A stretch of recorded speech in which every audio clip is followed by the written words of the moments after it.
Hi, everybody, and welcome to the Maria Gonçalves podcast. And I'm your host, Maria Gonçalves. And today we have a special guest, Michelle. And Michelle is an intuitive teacher, energy worker, psychic medium, and clairvoyant. So, welcome, Michelle. Thank you so much, Maria. Thank you so much for having me. I'm so excited that you're here. So, I'm going to let you guys know a little bit more about Michelle. So Michelle has studied with famous mediums like Tony Stockwell, Joseph Shield, and Roger Coleman, and many others. Her skills include being a CMFW, an Access Bar Facilitator, a channel for crystal skulls, and a Reiki Master, a board certified hypnotherapist, and training in crystal healing, NLP, meditation, and heart centered communication. Her messages focus on love with the goal of bringing joy, laughter, and healing to the recipients of the messages she brings through. She believes that speaking to the other side should be uplifting, enlightening, and fun. Michelle has been a creator and facilitator of weekend residential retreats in the UK, teaching and facilitating such topics as improve relationships, self love, and inner child healing, to name a few. She is available for collaboration, speaking engagements, private events, and personal readings. And today I am so excited to have you here today with us. Yes. And Michelle, because for those that are watching this on our YouTube channel, Mhm. you have a special guest with you. So would you like to share with our listeners? What are we looking at? Yes, this is Mana. She is a crystal skull that I am the caretaker of, and she's 44 pounds. Her the crystal itself, she is from Madagascar, and she was also carved there. I was very fortunate to have her connect with me and get to be her caretaker. So I'm very privileged for that. But yes, this is Mana. So, because we are on video, and I know I asked before we had gone on, she has teeth, correct? Like there's teeth carved into the skull? Yeah, it might be hard to see because of the angle, but her teeth are here and she has a nose right here, and then her eyes are here. And right at the very top of her head, right here, she has a little sparkly spot, which is interesting because that is where our pineal gland is located as human beings. So she's quartz crystal and she has a lot of different inclusions, which just means there are a lot of other um, minerals and things in this particular crystal. And the quartz amplifies all the properties of that. So sometimes people want like quartz crystal that's super clear, and that's great for certain things, but I love that she has like this whole world happening in this crystal. I love it. So, how did you get involved with crystal skulls? Well, to be honest, Maria, and I know you and I talked about one of the reasons you do this podcast is to help people dispel fear around things like this, readings Yeah. and so forth. And so I'll tell you a quick story about how I got involved with crystal skulls because I was never a skull person. I just was not. And I was taking a shamanism course online and one year, and I got off the course and I heard like in my mind to go to Florida. And you know how you get, sometimes you get messages, not anymore, but in the early days you get messages, you go, yeah, sure, okay. Like, I'll go. I got a million things to do. And then I got, no, you have to go this weekend. And I had a friend who lived in Florida. So I called her and I said, I'm supposed to go to Florida this weekend. Like, I don't know why. And she said, well, just come down. I'll pick you up from the airport. You can stay with me. And I went, okay. So that was on a Sunday. And on that Thursday, I was on a plane to Florida with no idea why I was going. I was just going and didn't know what I was going to do there. I'm just like, okay, step by step. And she picked me up from the airport and she said, I want to take you to meet my shaman. And I went, wow, that's wild. So this came while I was taking a shamanism class, and now I'm going to meet a shaman. Hadn't met one before in my life. And I thought, okay, this is cool. That is So cool. it was so cool. And so we go to his place in Florida, and he's pretty well known. He happened to have two ancient crystal skulls that get passed down from shaman to shaman. Like, you have to interview if the shaman who has them passes away or wants to change their profession or whatever. They have to interview the next person who gets them, and the skulls actually have to choose that person. Oh, wow. So it's a So process. that's Jeff. It's Yeah, so cool. it is. That's Jeff Wheeler. Yeah. He's been on Ancient Aliens, and I did not know that at the time. I was just like, how cool. I'm going to meet this guy who is a shaman. That is So cool. I walk in this room with the crystal skulls and I just start crying. And I have no idea why. Like, I don't feel sad. I just have tears coming down my face. And I'm like, wow, this is weird. Like, I have no idea why I'm behaving like this. I looked at him and I'm like, I have no idea why I'm crying. This is so weird. So he kind of laughed. And then he told me he had a crystal show that was coming up that weekend. Still, I'm not putting two and two together. Yeah. And my friend says, oh, I've never been to a crystal show. And I'm like, oh my gosh, we have got to go. I can't believe you've never been to one. So we go to his crystal show that weekend, and I'm behind his booth, talking to him about these cool crystals that he has. And I see this crystal, and it's just beautiful. Like, it immediately drew my attention. And it was this beautiful round crystal, and it had like all these different colors. And I looked at it and I said, wow, what is that? And he picks it up and he turns it around because it was facing out, and he shows it to me, and it's a crystal skull. And I go, oh, that's a skull. Like, no, I don't want that. I'm not into it. No, it's not for me. Well, were And you so scared? Is it the whole thing like, ooh, I'm scared of the skull? Because when I think of skulls, I think of Halloween, and Hollywood and spooky. So was that what was going through your mind? I wasn't scared, like I wasn't afraid of it, Yeah. but I definitely had a judgment about it. Let's just say that. Okay. And I was like, no, that's just, I don't get into that. That's not for me. That's a skull. That's like, no, not my thing. I Yeah. like pretty crystals. I'm like, it's a skull. It's like a boy thing. And I was like, yeah, no, that's not for me. So then he tells us he's doing a summer solstice meditation on that Monday night. And he encouraged us to come to the shop. And I was leaving Tuesday morning at like 7 a.m.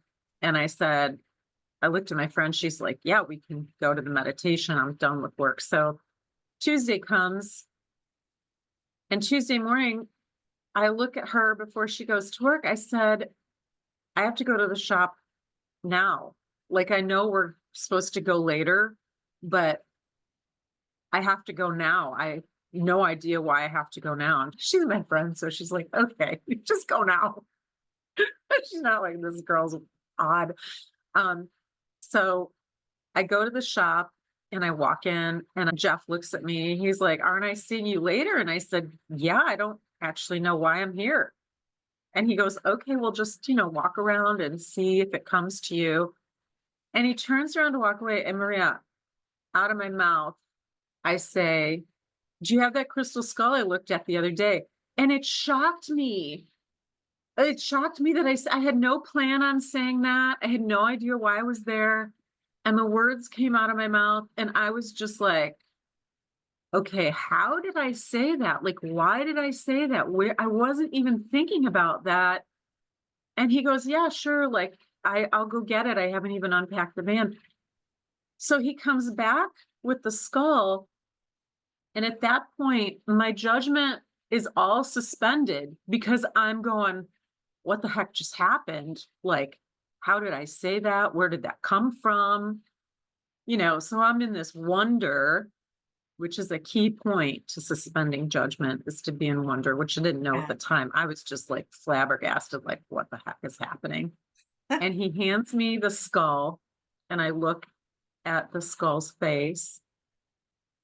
And because my judgment of it was gone, I connected with it on such a deep level.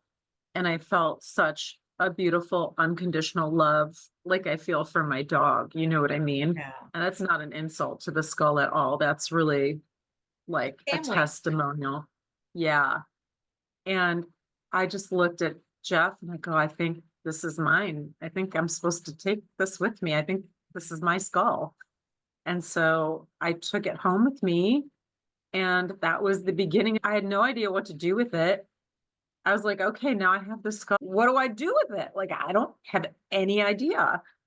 Yeah. So I started reading a little bit about it, about skulls. And I eventually understood what I was supposed to do with it because I took it to a shamanic journeying circle, and it sat in the center on the altar, and everybody took a journey to find out what was the story with this skull, and what was my connection to it and what I was supposed to do with it. And then you know everybody, it was interesting because there were 12 people in the circle, and I didn't realize it at the time, but the Mayan legend is that there are 12 crystal skulls, and the 13th one will appear in the center when humanity is ready, and we'll get all this information. And that's what happened. So then I started working with them, and now I have, oh my goodness, probably 27 or 30 and counting. You have a lot. I am wondering if you could explain to our listeners and viewers, what is a shamanic journey? For those that have never heard of that, never experienced it, if you could just let us know a little bit what that is, because that is different from meditating. I have done shamanic journey, but you probably have way more experience than me. So feel free to explain to people what that is in case they don't know. Oh, sure. So a shaman is like a medicine man or a medicine woman that, in ancient times, that was the healer of the tribe. They were sometimes involved in, psychedelic medicine and go tripping, like going on a trip, so to speak. But modern day shamanic journeying, for me, it involves a lot of different things for different people. But that particular shamanic journey involved people sitting in a circle, and the shaman would drum.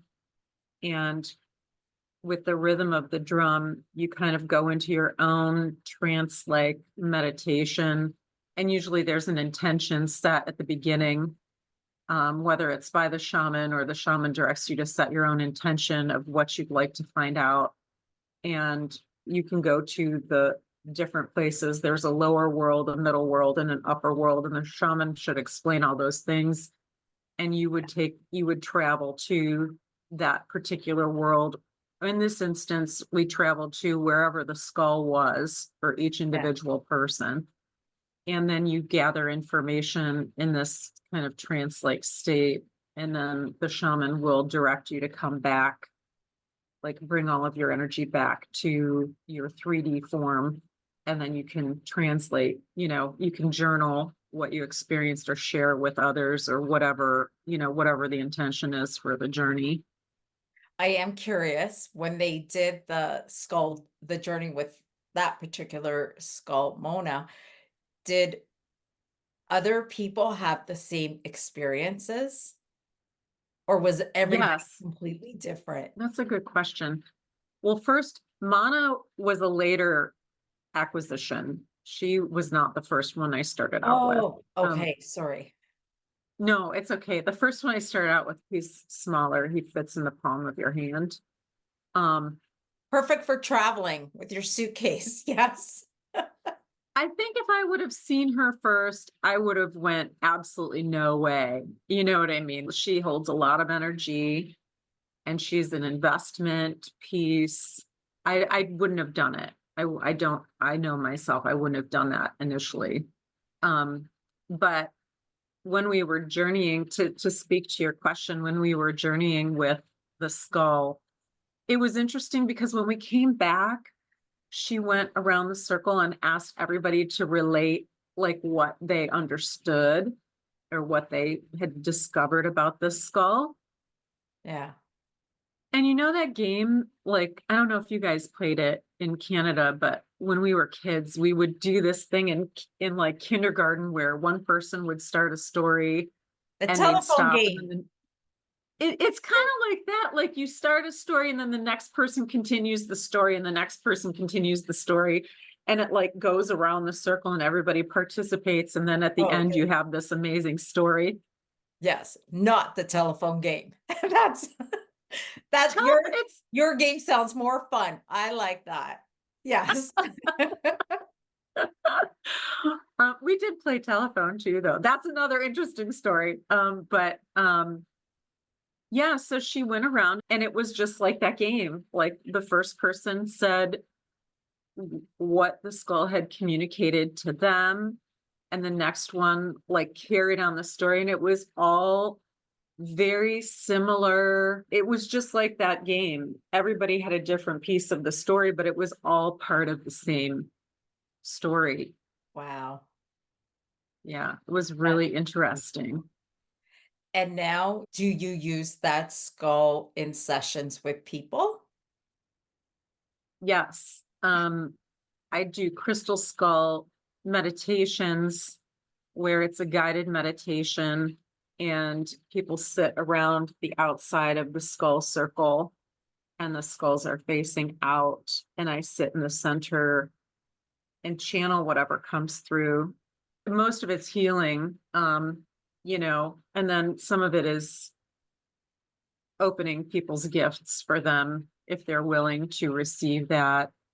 Um, and then at the end, people can come and sit in the center of the circle, and I turn all the skulls inward and they have their own personal experience with them. And it's pretty profound. I would think so because there you got crystals. Like just what the skulls are made of is so powerful.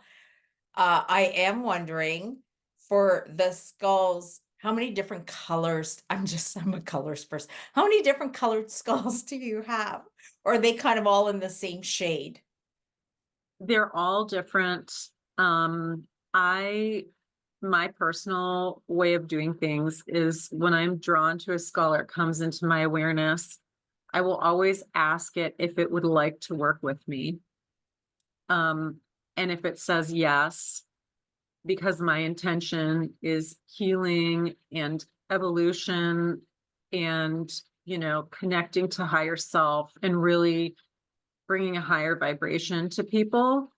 If it says yes, then I will work with it. And they're all different. There's no criteria other than it says yes, that it wants to work with me. So I have a fossilized coral skull. I have Mana, who is a quartz skull with a lot of inclusions. Here's another one that I have. She's a white agate skull with Yeah. it's all sparkly in here. I don't know if you can tell, but she has like a crevice that you can actually see all the way through. You can't see me, but Binoculars. yeah, She's beautiful. On yeah, screen, you she's can see the detail more on the little one. Yes. okay. Yeah, she's white agate. I want to say too, like, I have some skulls that are shaped as traveler skulls, which are like extraterrestrial skulls, interdimensional skulls, and those channel a different energy. Those so with the skulls in general, there's something called a shape resonance, which is why they're so important to humanity. It's not only the crystal that they're composed of, because all crystals are like, they record the things that they've seen. They hold energy. We know that because we use them in our technology, and it's no different than the crystals that come from the earth, and I'm all for sustainable collecting crystals too. Yeah. But they hold a lot of information, a lot of energy, depending on where they come from. They come from different areas. And the reason that they're so important to us as a human species is because they're in the same shape that our skull is in. So Yes. in reality, we all have a crystal skull. We wear it right on our head, like We it's right do. here. We wear it on our shoulders. But there's a shape resonance, so that it's easier to communicate information because we already have something in common with them. So, do you travel with that larger skull through airports? I'm just curious, what do people think? I've taken her to Florida. All of my skulls have participated in some sort of ceremony. And I've taken her to Florida to sit with the ancient crystal skulls, which is an important thing when you're working with skulls too, to have them sit with a skull that's attuned to ancient energy, because it opens up more pathways of information for you to connect with it. But I took her in my suitcase to Florida, and I was going through security, and I just said, I'm like, they're gonna be like, what in the world is in this suitcase? So I just told the lady, I said, well, before you like get to me, I just want to let you know there's a crystal skull in the suitcase. It's rather large, but that's what it is. And then I communicated with Mana. I'm like, you better do your thing so you can get through customs. Was she carry on? And huh? Was she carry on? Yeah. Oh, yeah. Oh, she's not going in. No, she's coming with me. Oh my goodness. So she's going through the X-ray machine, and those people that work at the airport are like, "Oh my god, she's got a skull in her luggage." I think there's a Hollywood movie like that. But yes, it's good of you to pre-warn them so they don't get terrified when they see the image of the skull and be like, "What's this woman up to?" Yeah. Yeah. And, when you x-ray a crystal, it comes back as just a big black, you can't see through it. Oh, So okay. inevitably, you've got to leave enough time for them to open the suit. It's gonna happen. It just is, Yeah. it's gonna happen. Yeah. And so if you're traveling with a crystal skull, just be prepared to stand in line at, customs for a little bit longer than everybody else. And they opened the suitcase the first time I traveled with her, and they had to call the manager because they're like, we don't even know what to do with this. And the manager came over, and that's when I was like, okay, girl, you better do your thing, like work your magic. And the person came over, the manager came over, and she examined her, and she's like, okay, you can go through. So I do need somebody to help me put her in the overhead compartment because I'm not that strong. I love how you take care of her and she goes and carry on.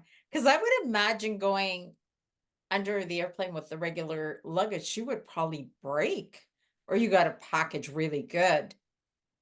Yeah. Yeah, there's no way on God's green earth that I would allow her to travel that way. Like, she's with me, or we're Yeah. just not going. I like that. I like that. So now I am wondering, because I love this conversation. I find it super fascinating. So someone's brand new to this and they find this like, oh, this is so intriguing, crystal skulls. Like, is there a course? Like, how do people know what to do with crystal skulls, how to begin their journey, how to pick a skull? Did you know, like, was there something, or you just kind of like intuitively figured it out on your own? Yeah, I had no idea. I was just following my intuition. I was following what I was being told from, who knows what source, but really the source of your information depends on your vibrational, your vibration. Yeah. But I had no idea. So I kind of fumbled through my way. Like I said, I took him, the one that I had was a him. And by the way, they're him, her, some don't have a gender. And, with her, I've taken her places and some people resonate with her as a him, and it's all correct. Like it's all right. It's not one way or the other. So I did not know. I kind of took took my skulls places and talked to people, and I went to Lilydale and I met the Mitchell Hedges skull and I talked to them. And everybody has a different way of doing things and working with the skulls, but I do teach a class now on working with crystal skulls, and it does cover like how to choose one, what to do with them when you get them.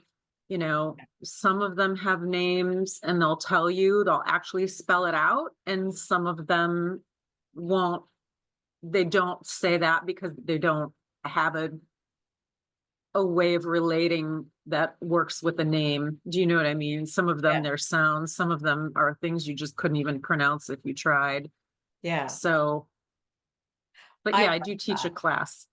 So for those that are listening or watching, I am going to have all of Michelle's contact information because I think it's super important for people that are curious about this to find somebody that is heart-centered that they can trust and there's no fear, and go take that class with Michelle to get rid of the fear and to really understand on a heart-centered level.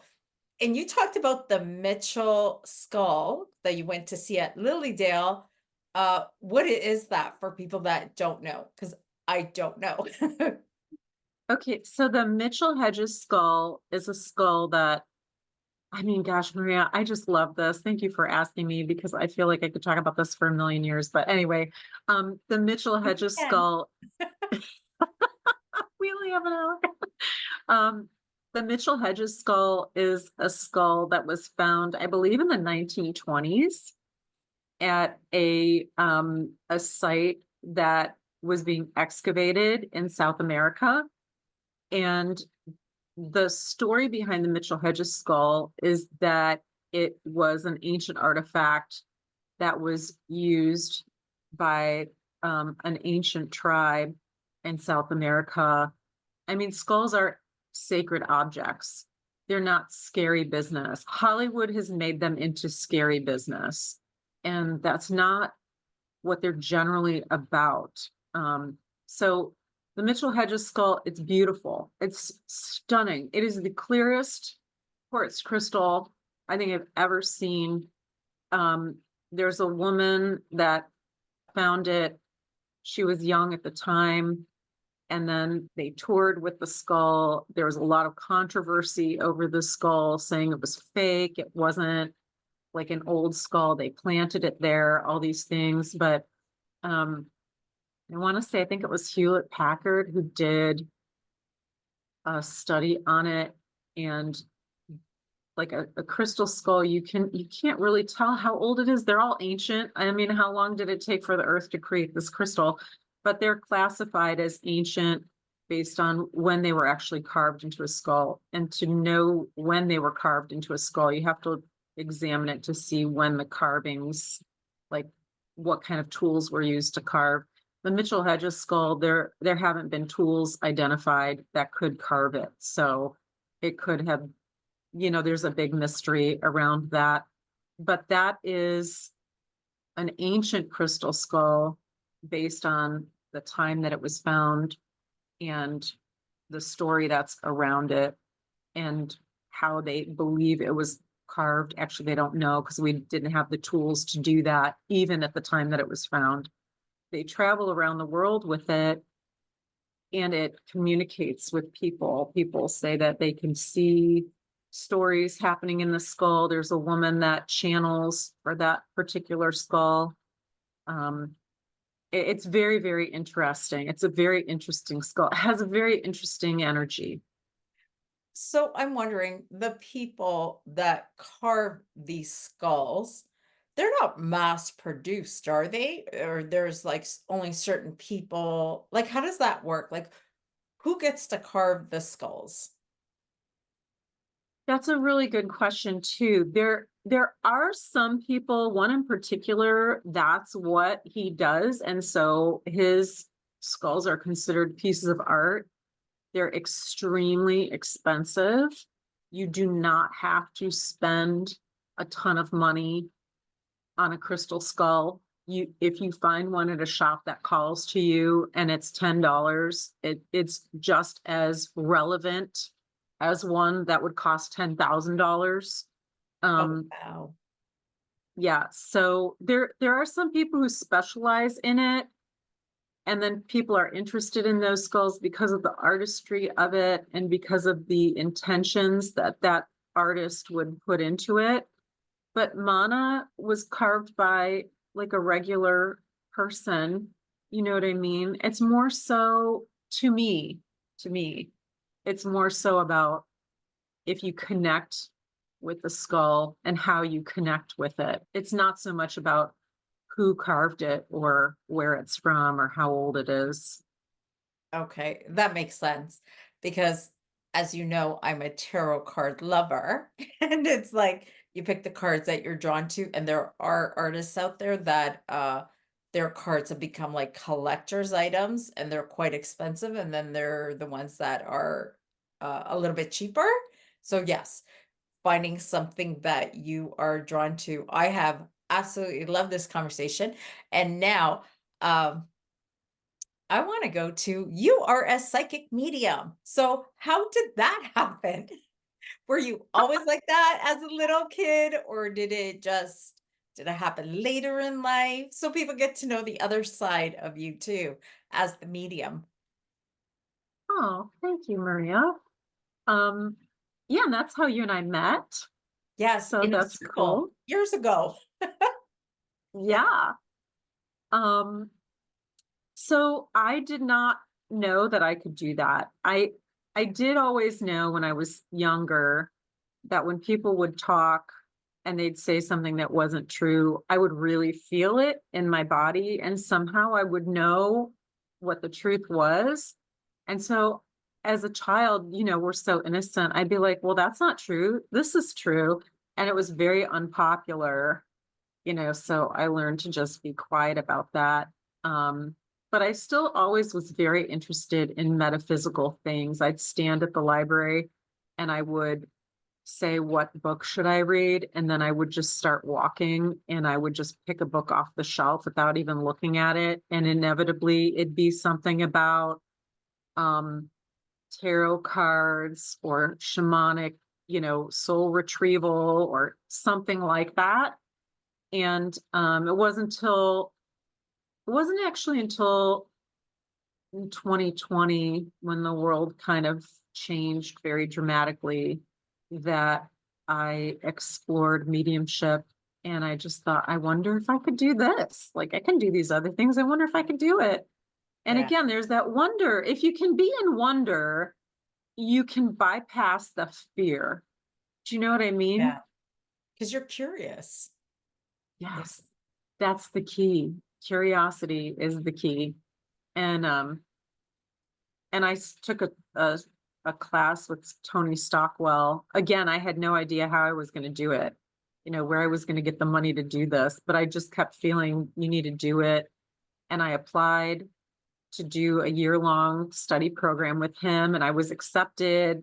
And I was like, okay, I still don't know where this money is coming from. Like, and I asked if they had a scholarship. They said no. I was like, okay, I still don't know. And the very next day, I got a check in the mail from like a tax return that I had completely forgotten about that was, just over the amount of the class. So I took a class with him. Highly recommend him. Have you I studied love with him. him? I did a weekend course. I flew out to the UK and we were doing platform mediumship, and he was one of the mentors for the weekend. He's amazing. Yes, absolutely. And he's funny because you need to laugh in these courses, right? Recommended, highly recommended. Wonder, curiosity, laughter. Yes, gets Yes. rid of all the Those fear. yeah, those are the 3 key things.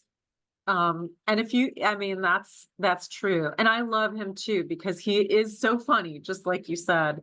And he's very open to doing different things. And I Yeah. like that he's kind of out of the box that way, really appeals to me. Um, so I studied with him and he was such a great teacher. And I thought, oh my gosh, I can actually do this. And so I started doing mediumship, which kind of fits with channeling with the crystal skulls. Yeah. And I feel very blessed that I was led to access that gift. And I'm happy that I can help people with healing and forgiveness and experiencing more love and knowing that their loved ones are still around them so they don't have to feel like they've been abandoned or that they're alone. And healing can even happen after someone has passed. It doesn't, sometimes it doesn't happen while the person is here in their physical body, but it can still happen when they've passed. And I just feel like it's such an honor to be able to facilitate that. Oh, I agree.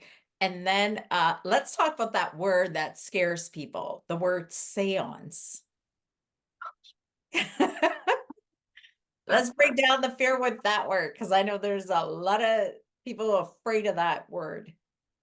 Yeah. And again, I'm going to say it like this, like seance, it could be scary.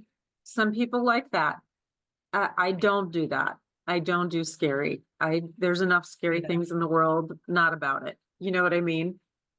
Um, so a seance is really people getting together in the most basic form, people getting together and creating like an energetic circle to hold whatever the intention is and to bring in messages based on that intention. So, of course, if people get together and their intention is for it to be scary, it's going to be scary. But if people get together with the intention that it's going to be loving and healing, then it's going to be loving and healing. And those are the messages that are going to come through.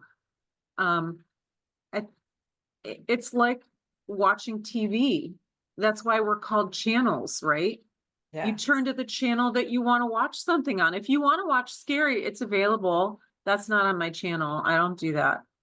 Like Yeah. I'm on the love healing, let's make the world a better place channel together, Yeah. Oh, I agree with you. I can't watch scary movies. I can't watch any of that.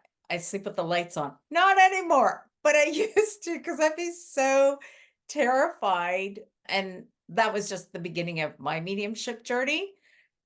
And that was real experiences, let alone watching some scary movie. I don't need the extra visual in my head to scare myself even more. So, what are your mediumship abilities like right now? Like, how does spirit work through you? Are you more clairvoyant, more clairsentience, or maybe you're all of it? I feel like my desire from my own journey has been to open up as many ways of receiving information as I'm capable of. So I'd say the first thing that came online was probably clairvoyant because I would just know when people were not telling the truth. I have experienced clairaudience, which clairaudience is a very interesting thing. It freaked me out the first time it happened when I heard my name. It was at Lilydale. I'll never forget. I was sitting with Joseph Shiel, actually. I studied with him later on. He's a very nice guy too, really gifted. Oh, he's beautiful. He does this artwork and draws your loved one. And he drew my father-in-law like to a T. But I Wow. heard somebody say my name behind me, and I was like, I turned around and I like nobody was there. And I thought, okay, well, maybe it's somebody I can't see where they are. But then it came again and it was like right behind me. And I turned around and nobody was there. And so I just want to say, like, and I'm curious, it's cool because your journey too, you said at first it was it could be like a little intimidating and a little scary. I don't think that's uncommon. I think, Yeah. the first time I heard my name, I was like, what the heck was that? The first time I did automatic writing, I'm like, what is going on? Like, I think that's normal Yes. until you get back in your body and you go, okay, like, this is showing me I have an ability and I can determine through my intention what energy comes through that ability. What was do you think so? I was just thinking about what you were saying.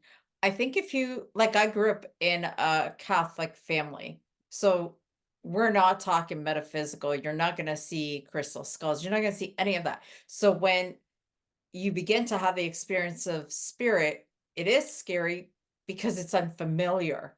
But if you Mhm. grow up in a family where, like my kids, like after my abilities came in, there was tarot cards everywhere. There's angel cards. I was doing healing, so they would see like the healing room. So that to them became their new normal as they were growing up. It was just like, it's just what my mom does. It's just so they don't have that fear. Whereas for myself, I had the fear because it was unfamiliar. So I Mhm. think that's where the fear comes from because it's unfamiliar. But I do remember years ago going to a coffee shop with my friend. And we heard my name and we're like, did you hear that? And we look, we're like, I don't see anybody around us. But we knew the coffee shop owner. And then it was her name got called. I think at one point both our names got called. And we were so giddy. And we looked over and we're just like, we were laughing because she was very spiritual and she was a healer. And I was on my healing journey. So it was, those experiences were fun. I will share one story. I don't think I've ever shared this story because we like to try different coffee shops. So we went to this other coffee shop and because she does a lot of the shamanic stuff, she's a very strong healer. And I was learning about healing at that time. And we both look because we were both very clairvoyant at that time. Like now I'm not so much. So clairvoyant being seeing stuff. And I used to see a lot. And now it's more clear cognizance, just that knowing. So we're both at the coffee shop. And we look over and I look at her and go, do you see the sparkles? And she's like, I see sparkles. And we're both like, is something in our coffee? But it's early in the morning. So no, like I don't drink. So nobody's drinking. And we're like, but the sparkles, it was like this energy, ball energy of sparkles. And it got closer and closer and closer to us. And now we're in the sparkles, this bubble of energy, and we're looking at each other and we are so giddy. We couldn't stop laughing. And I'm like, you got sparkles. And she never sees sparkles. She hears and she senses. And she's like, Maria, you got sparkles. She goes, I can't believe we're in a sparkle bubble. But it was like, it's almost like our spirit team. I don't know. I'm trying to break it down in my human mind. How do I explain this experience? I don't know. I just know there was a giant ball of energy that was very loving, very fun, that surrounded both of us. And for a few minutes, we were in sparkle heaven and everything glowed around us. She glowed, I glowed, and we were in awe of the experience. There was no fear because by now we're both having a lot of these experiences. So it's more of like you're giddy and you're just like, oh my God, this is so cool. And then for the rest of the week, we were on such a high because we had that experience. So yeah, so then the fear goes away because you're just in like, oh my goodness, but everything sparkled. And for like 2, 3 minutes, we were in a spirit sparkle bubble because I don't know what else you call it, but there was just so much joy and unconditional love that we felt. And then it disappeared. It was like it was there, and then, like, you snap your fingers, and it was gone, and we still talk about it to this day, but it's just and it never happened again. Kinda like with Mhm. the voices, and you turn around, you're like, "Oh, somebody's calling my name." Like, I've never had that ever happen again, but every time the 2 of us, I don't know what it was about her energy and my energy getting together, things always happen. and not with anybody else. It was only with her. It was so much fun. I love that. I wanna be I wanna be in that sparkle bubble too. It sounds like so much fun. And for people who haven't experienced that yet, or had their own experience, it sometimes it can sound like a little like, "Wow, I don't know what you're on," that's really Yeah. kinda crazy. But it's just because, like you said, we don't talk about it, and I love your podcast because you're actually talking about it. And, yeah, the clairaudient thing kind of is a little freaky. The clairvoyant thing, like seeing that, I'm used to that. I'm used to that. And if you have a really vivid imagination, sometimes people can dismiss that as their imagination, but then you get confirmation. That I love that you did that with your friend because you're not just imagining it, she's in this too.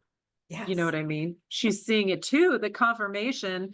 But a lot of people will dismiss it as I'm just going nuts or, I don't know what's going on, but it's not, it's usually not that. It's usually spirit and the claircognizance. And that's where I misspoke before. Claircognizance was my first Yeah. gift with all the clairs. The clairvoyance, then I could see things.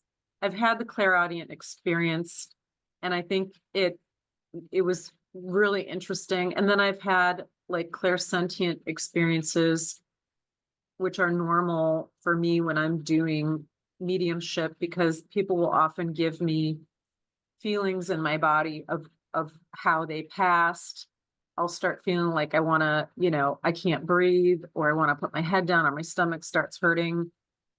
And then one time I felt somebody tap me on the shoulder at a fair, and really, I was complete. If you would have said, bet me $100, I would have bet $100 there was somebody physical behind me, and there wasn't. And I turned around and I I literally could not believe there wasn't someone behind me, and there wasn't anybody around me. Yeah. So it that was spirit, and it was legitimately tapping me on the shoulder like a person. I fully expected to see a person behind me, and there wasn't a, a physical person there. So, I love those um, experiences. I've had that. Do you find, because you're also a healer, and I remember in the beginning of my journey, I would go for a lot of healing sessions, and the healer would be on one end, and then I could feel extra hands on my body, but there's no extra people in the room. Have you had that experience? the only time I think I'm very particular about people touching me. Like, it's just a thing. It's my thing. And so that's only happened one time. And I think like people need to understand too that spirit will respect, the energy will respect if it's a hard no from I like that. someone, Yeah. you know. There's not going to be a violation of free will, Yeah. which is why like when Jeff showed me that skull initially and I was like, nope, it got put back on the shelf. That was my free will. I said no, and it got put back on the shelf. But then it was try again. Spirit might try again to show you that it's okay, you know. Um, but your free will is not going to be violated. That is true because I think, yeah, sometimes a friend of mine will joke around. It's like, did we have free will? Was that supposed to happen? Does we already know? But you're so right. We do 100% have free will. You have the choice. I love it when I have healing sessions, or I don't know, maybe it's just me. I always get extra people in the healing sessions, and I find the healers because I love to try out different healers because it's just, I'm always in that space of like a little kid. It's fun, and I want to explore uh, different people's energy because every healer has a different energy, and then I always end up with a different experience. But there was this one guy, I went for a healing session, and I don't know if it's just my spirit team is showing up or my loved ones, but they get very physical in the sense. So he's working on me, and then all of a sudden he could feel extra people, spirit people in the room, and then I could feel the hands on my feet, on my leg, wherever he was at. Spirit was at the opposite side, and then when we were done, he looked at me so giddy, and he's like, "I've never had that happen. Do you know there was like extra people in the room?" In spirit, obviously. And I was like, "Yeah, but that's like a normal thing for me." But I love it. I love it. I love how spirit shows up, that physical tapping. I don't know that I would like it so much if I'm sleeping and it's nighttime. Just putting it out there. I don't think I would like it, but in a healing session, I'm like, yeah, bring it on. I love this. Yeah. Yeah. And I have sensed like spirit in a room before, Yeah. and then more coming in. In fact, it happens all the time when I do readings for people, and traditionally I call in when I'm doing readings like all day long. I did that yesterday. Yeah. Um, I call in the higher selves of all the people that I meant to see that day, and all their ancestors and guides, that want to participate in messages of love. So I usually can feel like a tingling behind me, and Yeah. that's how I know like they're there. And then sometimes when I'm on my way to an event, when I open up my awareness and say, okay, like doing my meditation kind of on the way there, whoever wants to come through with messages, let's gather. And then sometimes they'll start giving me messages before I get there. And that's who I start with, because that person really wants to come through. And inevitably, that person is somebody that someone there wanted to speak to specifically. And they've given me like all the information. Some mediums meditate before they do any sort of event, and they get information ahead of time. Do you do that, or do you not do that?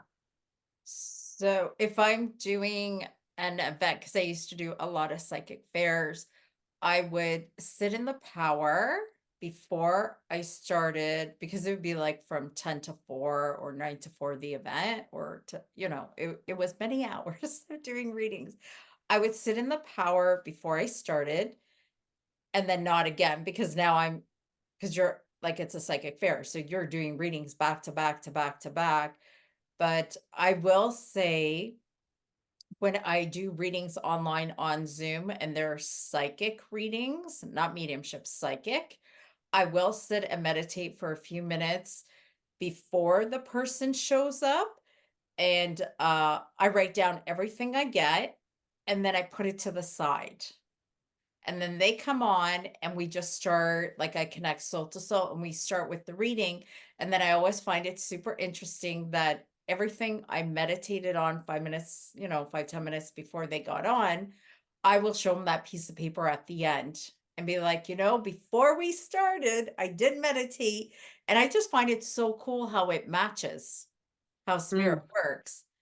And but I do that just for the online readings, like for the mhm. private one-on-ones, just connecting to them before they arrive, just so I get clarity from spirit how we're working. But once we're doing it, then I'm connecting soul to soul. Yeah. Yeah. But it depends on your style. Like, I like that I get the downloads and I like to write it down, and then I like to put it away. And then only at the end of the reading will I show the person what I got in the reading with them. And right now that works for me. And I've been doing that for a couple of years, but who knows? Spirit may be all of a sudden, you're not doing that anymore. So it's also trusting how spirit is guiding us and changing us. Yeah. Yeah, absolutely. And it's not one way or the other. I think that's really important for people to know. Um, you develop your own style. Like, it's important to know the basics, I think. How Absolutely. to set an intention, how to sit in the power, how to connect with the crystal skull. It's important to know the basics. And then, like, we're creation, we are creation itself. We're creator beings. So create it your way. Yeah.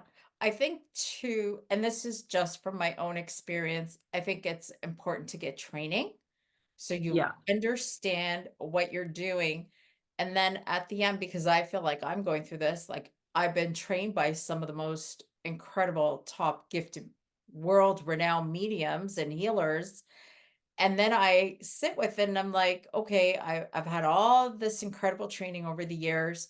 What resonates with me and what is part of me? What's aligned with my soul? And taking what resonates with me and leaving the other stuff behind.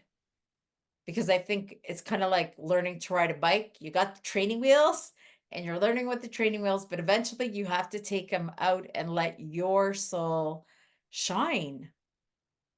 Yeah. Yeah, because we don't Yeah. want to be mini me's of our mentors either. No, no, I agree with you. I think the important thing is we're all unique and you are the best you there is. You know what I Yeah, mean?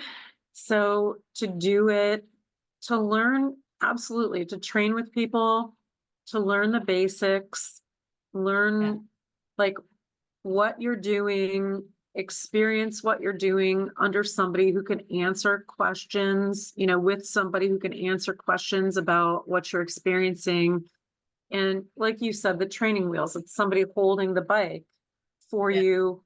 When you take the training wheels off, they're holding the bike for you. And then you do it on your own and it's your way.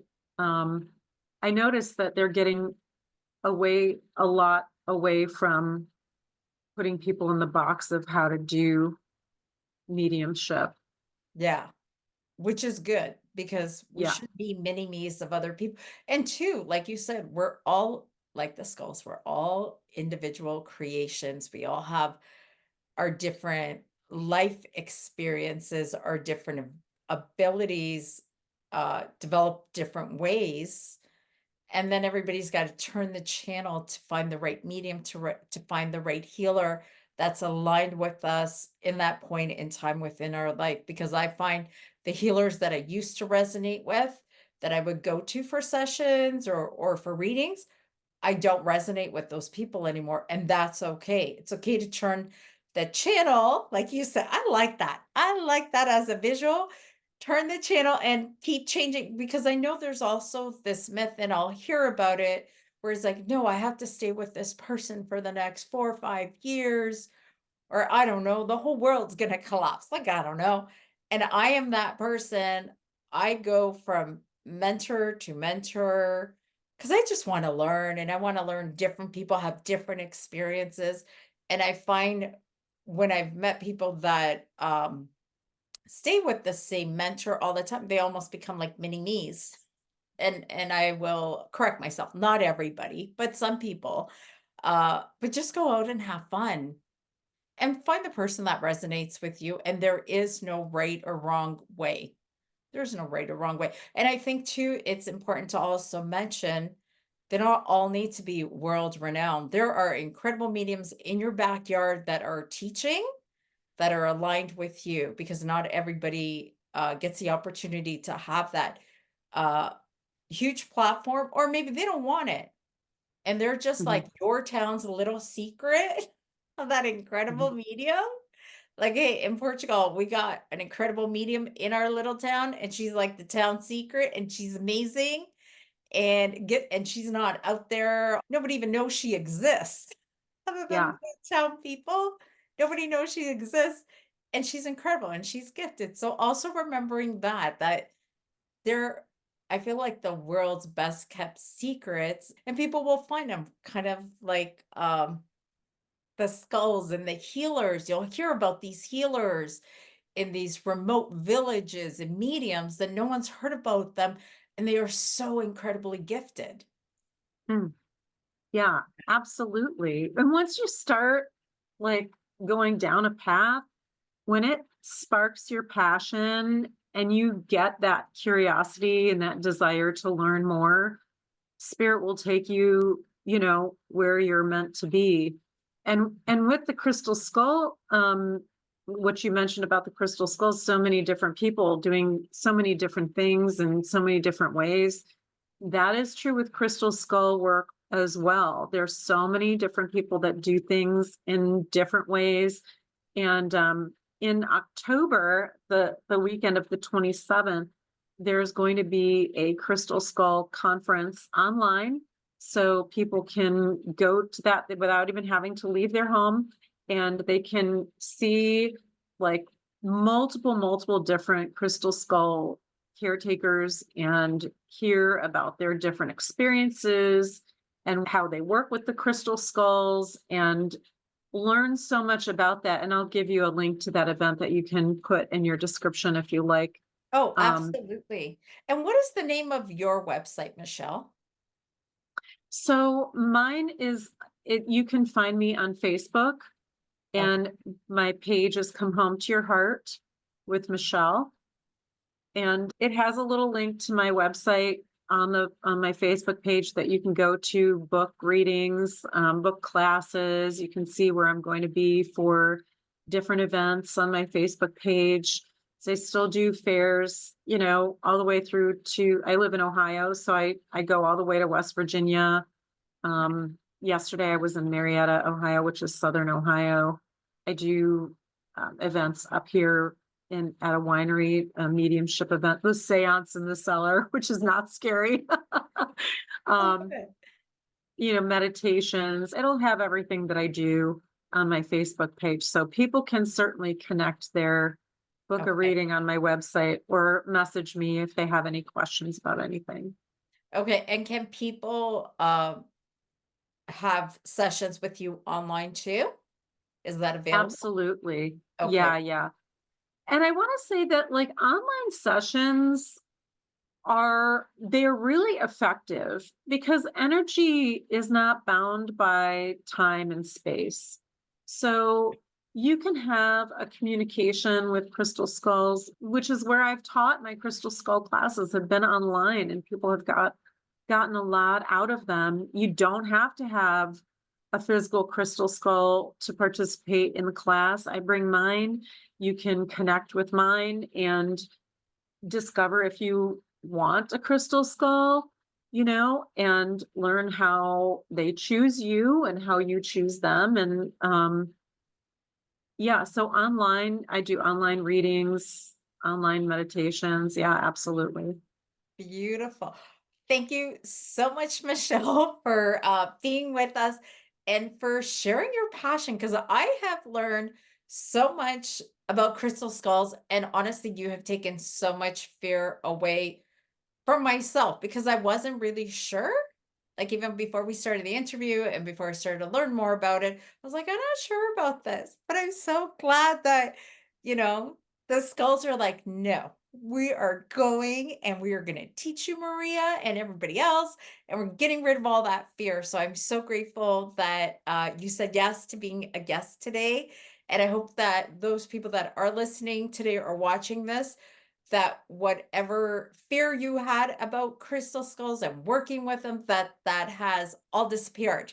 And don't forget to connect with Michelle because I will have all her contact information for those that are curious. Go talk to her, ask her questions, get curious, and have fun. So thank you. Yes. Oh, thank you so much, Maria. I really appreciate you having me on. I love this with you. It just made it so much more special because it was with you, and I just adore you. So thank you so much. I really appreciate you doing this. And thank you to all the people who are listening. Hey, thank you. Goodbye, everybody. Bye.